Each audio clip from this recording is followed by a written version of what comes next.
This NBA season is unpredictable, especially in the Western Conference. The West is full of veteran all-stars and superstars, but many of them are injury-prone.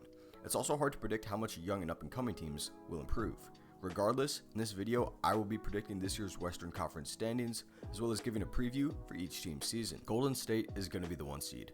They're the reigning champions, and they seem to be immune from any championship hangover.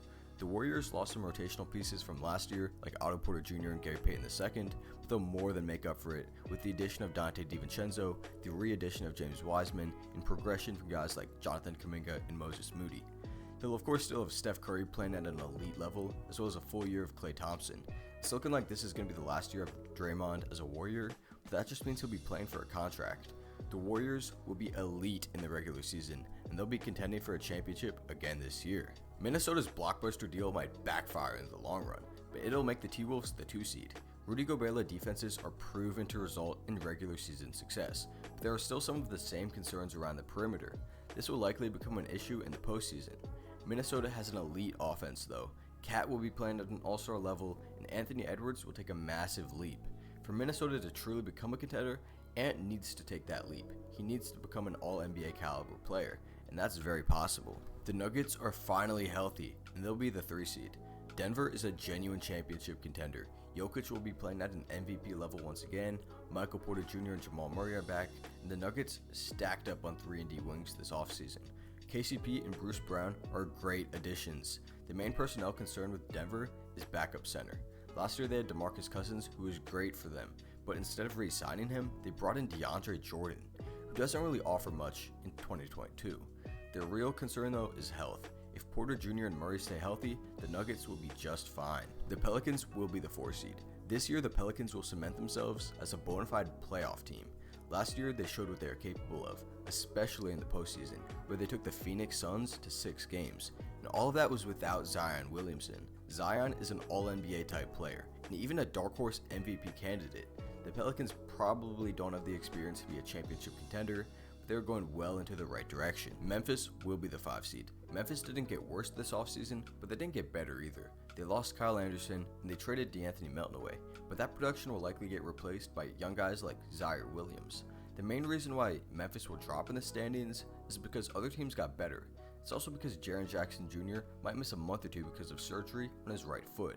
The Grizzlies should not be a play-in team, but they won't be at the top of the West like they were last year. The Suns' championship window might be closed. Yes, they will be the 6th seed. Chris Paul did not look good in the playoffs, especially in the Dallas series. His age might finally be catching up to him.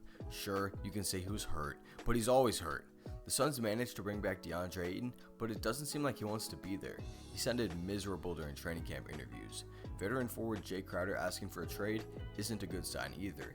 Yes, they still have Devin Booker in a talented roster, but the chemistry just isn't there. The Clippers will be the 7th seed. If healthy, they are serious title contenders. That being said, they're never healthy. The Clippers are deep. Their supporting cast alone can get them into the play-in as seen last year, but the West got a lot better, and I'm not very confident about Paul George and Kawhi staying on the floor.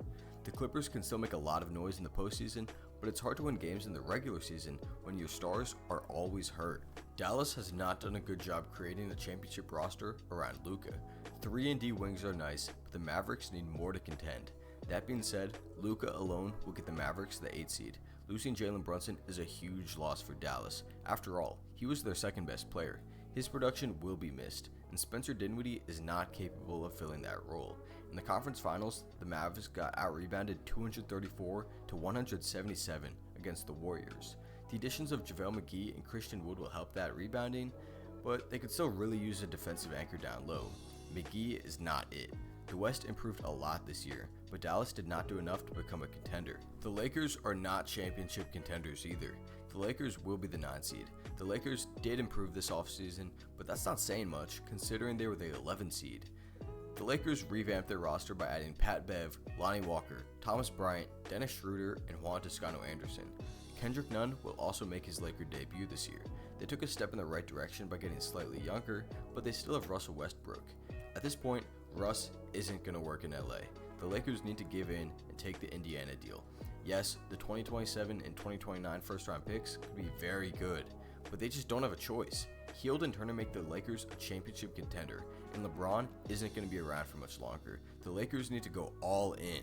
Portland is mediocre. They will be the 10 seed. Portland added Jeremy Grant, Gary Payton II, and rookie Shaedon Sharpe this offseason. The Blazers could make the playoffs, but they wouldn't even make the second round. The big wild card with this team is Shaedon Sharpe. Nobody is sure how good Sharpe really is. He didn't play in college, and he was hurt in summer league. He showed flashes in preseason, but still remains a boomer bust pick from Portland. Sacramento will be the 11 seed. The Kings have put together a fairly competent roster, but they won't make the playoffs. Malik Monk and Kevin Huerter were good additions, but the ceiling for Sacramento is a play-in team. It looks like Keegan Murray is one of the better players out of this draft, and it would be cool to see him alongside Fox and Sabonis, but it would probably be best for Sacramento in the long run if they try to get Victor Wembanyama. The last 4 teams will all be in the Wemby sweepstakes for sure, starting with the Rockets as the 12th seed. That being said, Houston is filled with young talent. Jalen Green looked phenomenal at the end of last year and will likely take a leap, and Alperen Şengün showed a lot of flashes. A lot of the attention will be on their rookies though. The class is headlined by number 3 overall pick Jabari Smith Jr., but number 17 pick Tari Eason is going to get on a lot of people's radars quickly. He dominated both the summer league and preseason. I think Jabari will need some time to develop, but the future is bright in Houston.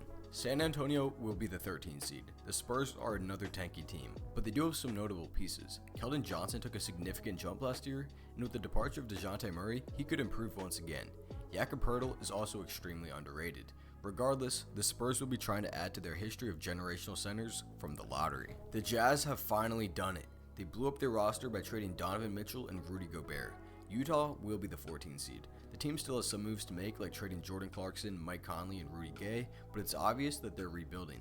The Jazz don't have much exciting young talent that can keep one interested in a rebuilding team, but they will get that soon from the plethora of picks received via the Gobert and Mitchell trades. OKC might not win a game this season. That's an exaggeration, but OKC general manager Sam Presti is shameless with his tanking. The Thunder will be the 15th seed. The Thunder could probably compete for the play-in, but they won't. Wembanyama is the generational prospect that Presti has been waiting for. Chet wasn't going to play this season anyway, and the Thunder will make up any excuse not to play Shea. So that's my Western Conference standings prediction along with a preview for each team.